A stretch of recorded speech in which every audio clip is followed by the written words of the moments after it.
মাধবপুর গ্রামে বাস করত দুই বোন। বড় বোনের নাম ছিল অঞ্জনা আর ছোট বোনের নাম কাবেরী। ছোট বোন কাবেরী অঞ্জনাকে সবসময় হিংসে করত। তাদের মা তাদের যাই কিনে দিত, কাবেরীর সবসময় অঞ্জনার জিনিসটাই পছন্দ হতো। এই নে অঞ্জনা, এটা তোর জন্য এনেছি। কেমন হয়েছে দেখ তো মা, পছন্দ হয়েছে কিনা বল। এই ব্যাগটা আমার পছন্দ হয়েছে, এটা আমার চাই। মা সবসময় তোকেই ভালো জিনিসগুলো দেয়। আচ্ছা বোন, তোর যেটা পছন্দ হয় তুই সেটাই নে, আমার কিছুই চাই না। তুই খুশি হলেই আমি খুশি। কাবেরী এইভাবেই অঞ্জনার উপর হিংসা করত। দেখতে দেখতে তারা দুজনেই বড় হয়ে গেল, কিন্তু কাবেরীর কোনো পরিবর্তন হল না। সে এখনও অঞ্জনার উপর হিংসা করে। কিছু বছর পর তাদের দুজনেরই বিয়ে হয়ে যায়। কাবেরীর বিয়ে হয় একজন ধনী ব্যবসায়ীর সঙ্গে, আর অঞ্জনার বিয়ে হয় একজন কৃষকের সঙ্গে। তারা দুজনই সুখে সংসার করছিল নিজেদের। কিছু বছর পর হঠাৎ অঞ্জনার স্বামীর শরীর অসুস্থ হয়ে পড়ে। সে আর কোনো কাজ করতে পারত না। হে ভগবান, আমার স্বামীর শরীরটা দিন দিন শুধু খারাপ হতে থাকছে। এখন আমি কি করব? সংসারের দিন দিন যা অবস্থা হচ্ছে, দিন শেষে বাচ্চাটার মুখে কি খাবার তুলে দেব জানি না। আমি কালকেই কাবেরীর কাছে যাব, ওর থেকে সাহায্য চাইব। ও আমাকে ফিরিয়ে দিতে পারবে না, ও আমার নিজের বোন। সকাল হতেই অঞ্জনা কাবেরীর বাড়িতে যায় ও কাবেরীকে বলে, বোন, তুই আমাকে একটু সাহায্য কর।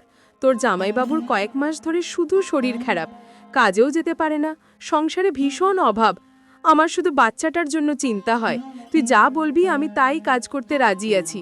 আমি তোর বাড়ির সমস্ত কাজ করে দেব। আরে দিদি, তুই চিন্তা করছিস কেন? আমি তো আছি। তোর বোনের অনেক বড় বাড়িতে বিয়ে হয়েছে, জানিস। আমি সাহায্য করব তোকে। তুই কাল থেকে সকালে আমার বাড়িতে চলে আসিস। তোর কাজ তোকে বুঝিয়ে দেব। আজ বাড়ি যা। কাবেরীর স্বামী বাড়ি ফেরার পর কাবেরী তাকে সব কথা খুলে বলে। ও দিদির খারাপ পরিস্থিতি নিয়ে মজা করতে থাকে। তখন কাবেরীর স্বামী কাবেরীকে বলে, আমাদের এত টাকা পয়সা আছে ভগবানের আশীর্বাদে। কি দরকার ছিল কাবেরী তোমার দিদিকে আমাদের বাড়িতে কাজ করতে আসতে বলার? তুমি তো ওনাকে এমনি টাকা দিয়ে সাহায্য করতে পারতে। হ্যাঁ, সেই টাকা পয়সা তো গাছ থেকে পড়ে না যে এমনি এমনি দান করব। আমি যেটা করেছি একদম ঠিক করেছি। আর কোনো চিন্তা নেই। জানো, আমি কালকে কাবেরীর বাড়িতে গিয়েছিলাম। ও বলেছে ও আমাকে সাহায্য করবে। শুধু রোজ সকালে গিয়ে ওর হাতে হাতে একটু বাড়ির কাজ করে দিতে হবে। হেরার কি এমন কাজ বলো? ও তো আমার নিজের বোন, আর ওর বাড়ি মানেই তো আমার বাড়ি। তোমার কপালটা সত্যিই খারাপ অঞ্জনা, যে আমার মতো একজন স্বামী পেয়েছ, যার কারণে তোমাকে অন্যের বাড়ি কাজ করতে যেতে হবে। আমার বাচ্চাটাকে একটু খাওয়ানোর ক্ষমতা আমার নেই। এমনভাবে কেন বলছো? আমার কি কোনো দায়িত্ব নেই? তোমাদের জন্য কি আমি কিছু করতে পারি না? আর কাবেরী তো আমার নিজের বোন। অঞ্জনা বাড়ির সব কাজ করে নিত সকাল সকাল।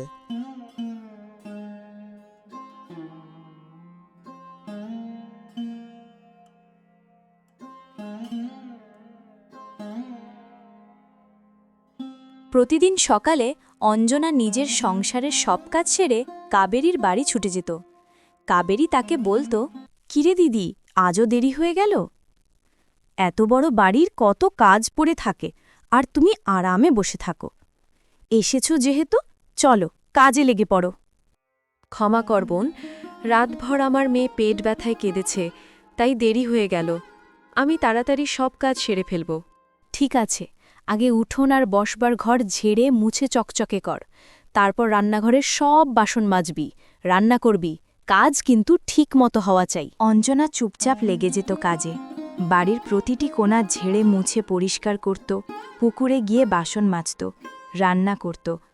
আর ওদিকে কাবেরী আরাম করে সোফায় বসে বসে এইসব দেখত, আর মনে মনে অনেক খুশি হতো। শোন, এখন ভালো ভালো চাল বেছে আলাদা কর।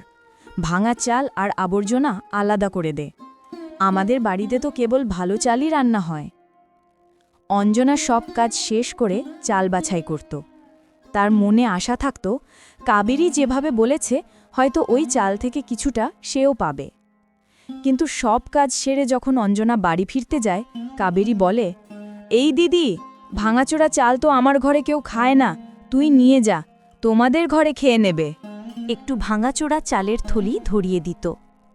অঞ্জনা একটাও কথা বলতো না, চোখে জল থাকত, ঠোঁটে অভিযোগ থাকত না। কারণ সে জানত তার দারিদ্র্যের মাঝে এটুকু চালও তার কাছে দামি। প্রতিদিন একই রকম চলতে থাকল। কখনো কাবেরীর স্বামী মাছ খেতে চাইলে অঞ্জনা রান্না করত। মনের মধ্যে আশা করত আজ হয়তো মেয়ের জন্য মাছ পাবে, কিন্তু শেষে কাবেরী তাকে আগের দিনের বাসি ভাত আর পচা তরকারি দিত। এভাবেই দিন কেটে যেত। একদিন কাবেরী বলল, শোন দিদি, কাল সকালে তাড়াতাড়ি চলে আসবি। আমার স্বামীর ব্যবসায় বড় লাভ হয়েছে। কাল আমাদের বাড়িতে পুজো হবে। অনেক অতিথি আসবে, বাড়িতে অনেক কাজ আছে। ঠিক আছে বোন, আমি কাল সকাল সকাল চলে আসব, সব কাজ করব। তোর কোনো অসুবিধা হবে না। পরদিন ভোরে অঞ্জনা নিজের সংসারের সব কাজ সেরে মেয়ের কাছে গেল। মেয়ে জিজ্ঞেস করল, মা, এত ভোরে কোথায় যাচ্ছ? আজও কি মাসিমণির বাড়ি? হ্যাঁ সোনা, আজ তোমার মাসিমণির বাড়িতে পুজো। অনেক অতিথি আসবে, অনেক মিষ্টি আর পায়েস হবে, তাই আমাকে তাড়াতাড়ি যেতে হচ্ছে। তুমি বাড়িতে বাবার দেখাশোনা করবে, কোনো দুষ্টুমি করবে না কিন্তু। মা, আজ তো মিষ্টি হবে, তুমি আমার জন্যও নিয়ে আসবে তো? হ্যাঁ সোনা, আমি মিষ্টি নিয়ে আসব। আমি তাড়াতাড়ি ফিরে আসব। নিজের আর বাবার খেয়াল রেখো। অঞ্জনা কাবেরীর বাড়ি যাওয়ার জন্য বেরিয়ে পড়ে। কাবেরীর বাড়িতে তখন চলছিল তোড়জোড়ে রান্নাবান্না। হালাই কর এসে শুরু করে দিয়েছিল বড় কড়াইয়ে রান্না করা। অনেক কিছু রান্না হয়েছিল সেদিন, পায়েস, পোলাও, মিষ্টি আরও অনেক কিছু। এর মধ্যে অঞ্জনা হাজির হয় কাবেরীর বাড়িতে। কাবেরী অঞ্জনাকে দেখে বলে, তুই এসে গেছিস? যা, এখন তাড়াতাড়ি কাজে লেগে পড়। দেখতেই তো পাচ্ছিস রান্না শুরু হয়ে গেছে। তুই আগে ঘরগুলো পরিষ্কার করে দে, তারপর সব বাসনগুলো মেজে আনবি। আজ বাড়িতে অনেক অতিথি আসবে, একটাও বাসন যেন পড়ে না থাকে। যা, সব কাজ তাড়াতাড়ি কর। হ্যাঁ বোন, আমি এক্ষুনি সব কাজ করে দিচ্ছি।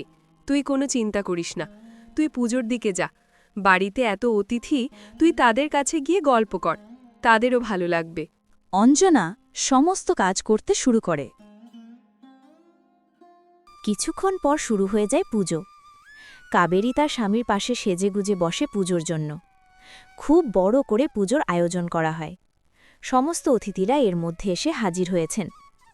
নামকরা একজন বড় ব্রাহ্মণ করছেন এই পুজো। পুজোর শেষে সমস্ত অতিথিরা খেতে বসেন। নানা ধরনের পদ তাদের খেতে দেওয়া হয়েছিল। কিছু সময় পর সব অতিথিরা চলে গেলে কাবেরী অঞ্জনাকে ডেকে বলে, সব অতিথিরা চলে গেছে, কিন্তু দেখ এখনও কত খাবার বেঁচে গেছে।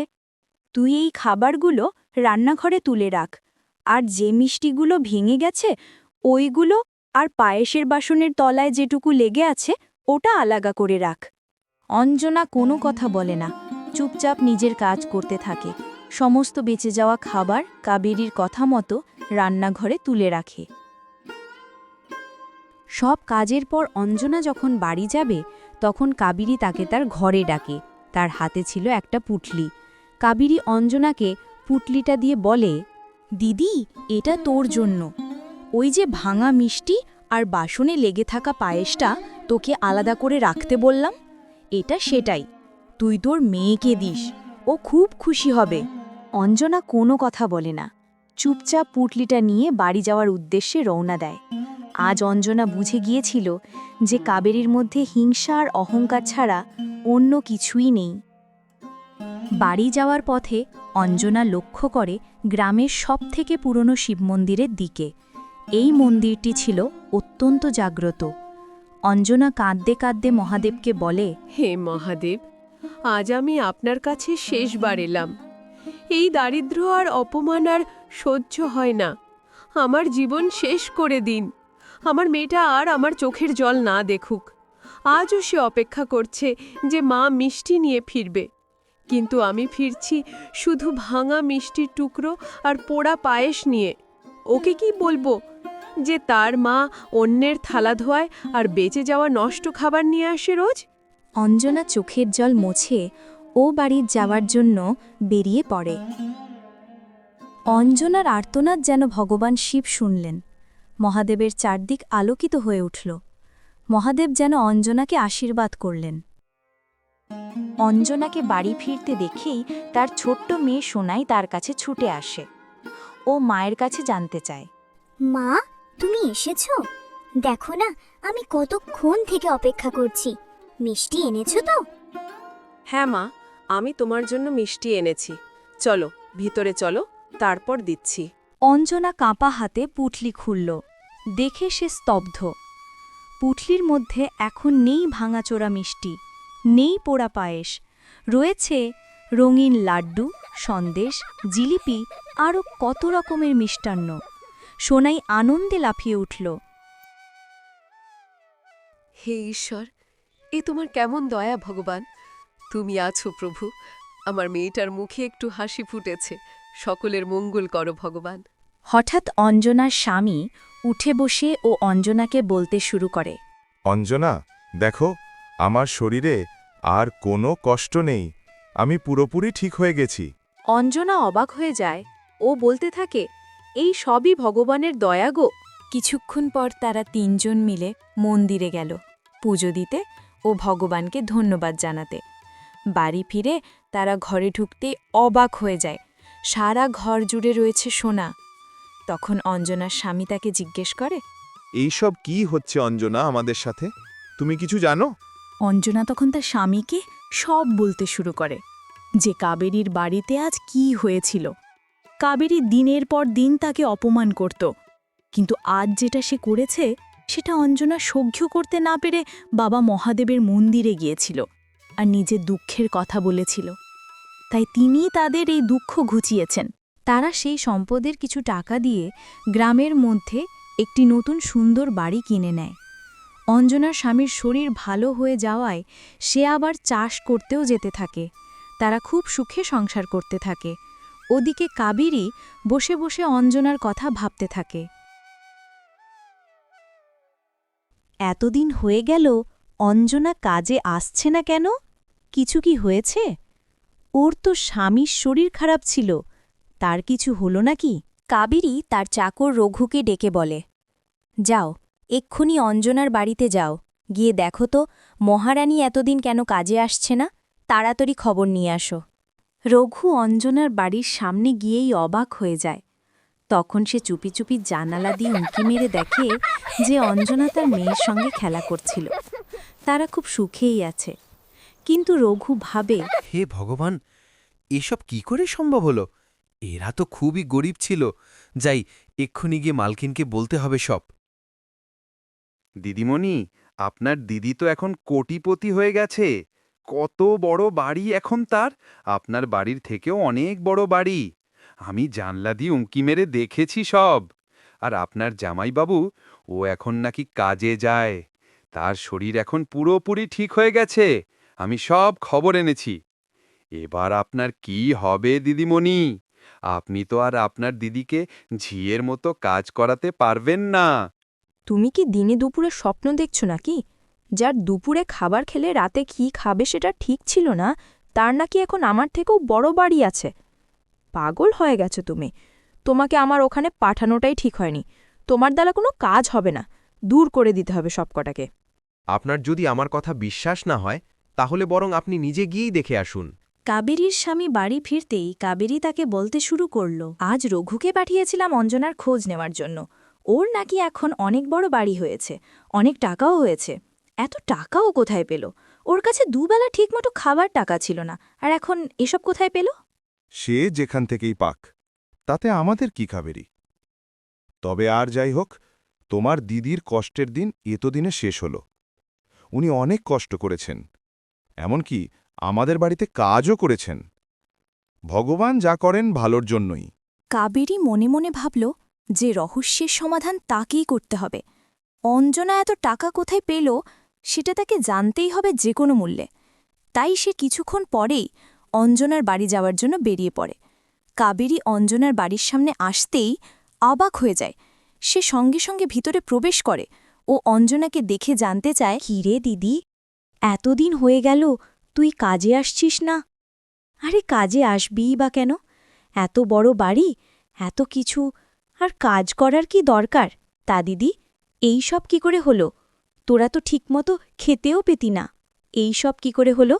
তুই যে আমার রোজ বেঁচে যাওয়া বাসি খাবার দিতিস, ওই যেদিন তোদের বাড়ির পুজো ছিল সেই দিন যে ভাঙা মিষ্টি আর পোড়া পায়েস দিয়েছিলিস, ওটা নিয়েই আমি বাড়ি ফিরছিলাম। তখনই আমার চোখ আমাদের গ্রামের সবথেকে জাগ্রত শিব মন্দিরের দিকে পড়ে। তখন আমি সেখানে যাই ও বাবা মহাদেবকে নিজের মনের সব দুঃখ কষ্টের কথা বলি। তিনিই আমাদের এই দুঃখ ঘুচিয়েছেন। কাবেরী সব শোনে ও মনে মনে অঞ্জনার প্রতি হিংসা করতে থাকে। কাবেরী কিছুতেই তার দিদির এই সাফল্য মেনে নিতে পারছিল না। কাবেরী বাড়ি চলে যায় ও তার স্বামীকে সব ঘটনা বলতে থাকে। আমি আজ অঞ্জনার বাড়িতে গিয়েছিলাম। অঞ্জনা তো এত টাকা চক্রান্ত করে পেয়েছে। আমি ওকে রোজ ভালো ভালো খাবার দিতাম, এমনকি পুজোর দিন ওকে ভালো ভালো মিষ্টি পায়েস দিলাম। আর ও মহাদেবের মন্দিরে গিয়ে মিথ্যে কথা বলে কান্নাকাটি করে আমার নামে ভগবানকে মিথ্যে বলে। ভগবানের আশীর্বাদে এত কিছু করে ফেলল। আমি নাকি ওকে বাসি খাবার দিতাম। দেখো, কাবেরী ভগবানের কাছে কেউই মিথ্যা বলতে পারেন না, কারণ ভগবান সব জানেন। আর তুমি তোমার দিদিকে যে বাসি খাবার দিতে সেটা আমি দেখেছি, তাই এটাকে মিথ্যা বলি কি করে বলো? বেশ করেছি, বাসি খাবার দিয়েছি। ও নাকি আমার থেকেও ধনী হবে? এটা কোনোদিনও সম্ভব নয়। এবার যা করার আমাকেই করতে হবে। অঞ্জনার থেকেও বেশি ধনী হয়েই আমি ছাড়ব। আমাদের তো কোনো কিছুর অভাব নেই কাবেরী। তুমি এসব বাজে জেদ মাথা থেকে বের করে দাও, তাতেই আমাদের মঙ্গল হবে। তুমি তোমার দিদিকে হিংসে করা ছেড়ে দাও এবার। কাবেরীর স্বামী তাকে অনেক বোঝায়, কিন্তু কাবেরী কোনোভাবেই বুঝতে চায় না। সকাল হতেই কাবেরী অঞ্জনার বাড়িতে যায় আর অঞ্জনাকে গিয়ে বলে, দিদি, তুই আমাকে ক্ষমা করে দে। তোর সাথে আমি যা করেছি ভুল করেছি। আমাকে একটু সাহায্য কর। আমার স্বামীর ব্যবসায় অনেক ক্ষতি হয়ে গেছে। এখন আমরা ঠিকমতো সংসারটাও চালাতে পারছি না।